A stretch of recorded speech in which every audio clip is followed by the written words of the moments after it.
Yo, salut, c'est Getoux, donc petite présentation du jeu que je vais couper de toute façon au bout d'un moment, pour vous montrer ce que c'est. Bah de toute façon pas besoin, c'est fait. Et donc on va partir dans le jeu. Et je pense que je vais faire plusieurs épisodes aussi, mais bon je vais essayer de finir le jeu en moins de 10 mois. Et si j'ai fait ça aussi c'est pour pouvoir parler un tout petit peu aussi de son histoire, donc on se retrouve de suite. Donc on est parti dans le jeu, donc... Waouh, paire de boobs. Donc pour faire un petit peu l'histoire en même temps, le premier Devil May Cry il est sorti en 2001 sur PS2. Et donc c'est un jeu du style de Beat'em All, hein. Donc ça a été édité par Capcom. Le Devil May Cry 2 est sorti en 2003, donc 2 ans après. Le troisième Devil May Cry 3 est sorti en 2005, sur la PS2 toujours. Et par contre le 4 justement voilà est sorti en janvier 2013 sur PS3, PS4, Xbox 360 et Xbox One. Le truc c'est que moi j'avais pas Xbox à ce moment là donc j'étais un petit peu deg. Mais bon voilà, donc maintenant je suis content, je l'ai. Et après ils en ont fait un dernier alors qu'on croyait que c'était fini, qu'il n'y en aurait plus. Et ils ont fait Devil May Cry 5, donc DMC. Non, c'est lui qui est sorti en 2013, pardon. Le Devil May Cry 4, celui-là auquel je suis en train de jouer, est sorti en 2008 sur PS3, Xbox C360. Ouh, et il y a un nouveau personnage, donc c'est Nero, celui qu'on maîtrise là. Et donc en face, si vous vous rappelez pas de ce personnage, eh ben c'est pas mon problème.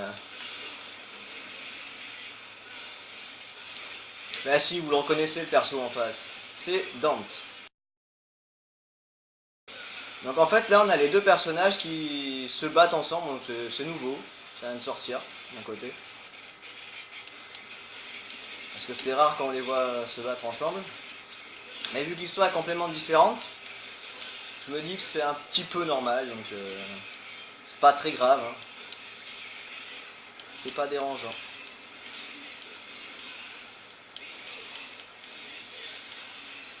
Donc voilà, mais après moi ce que j'ai compris un petit peu de l'histoire, c'est que Dante est un démon, est un chasseur de démons, pardon, mais c'est le fils d'un démon très puissant et très connu, on va dire.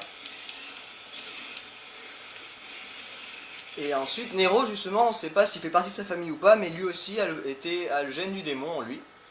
Et donc Dante, on sait qu'il a un frère. Enfin, pour ceux qui ont joué, vous savez, il a un frère qui s'appelle Virgil. Et donc on en entend parler pas mal de fois et on le voit à partir du Devil May Cry 3. On peut jouer avec même. Et dans le 5 on le voit aussi. Et après il y a d'autres personnages tels que Trish et Lady que vous risquez de voir, mais pas sur cet épisode, ça c'est sûr.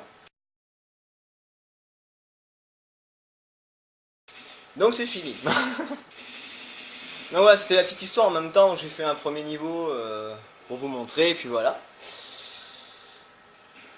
Donc ça c'est bon. Alors ça c'est tout ce qui nous permet de faire des améliorations sur nos armes. Pour dire est-ce qu'on est bon ou pas, quoi. Pour améliorer le personnage pour que ça puisse avancer tranquillement. Ben donc c'était un tout petit let's play pour vous montrer un petit peu dans quoi je vais me lancer là maintenant. Donc j'espère que la petite histoire vite fait aussi vous a plu. Et donc sur ce, je vous fais un gros bisou, un gros peace et je vous dis à la prochaine. Donc c'était très court mais voilà. Allez, on se retrouve bientôt. Tchou!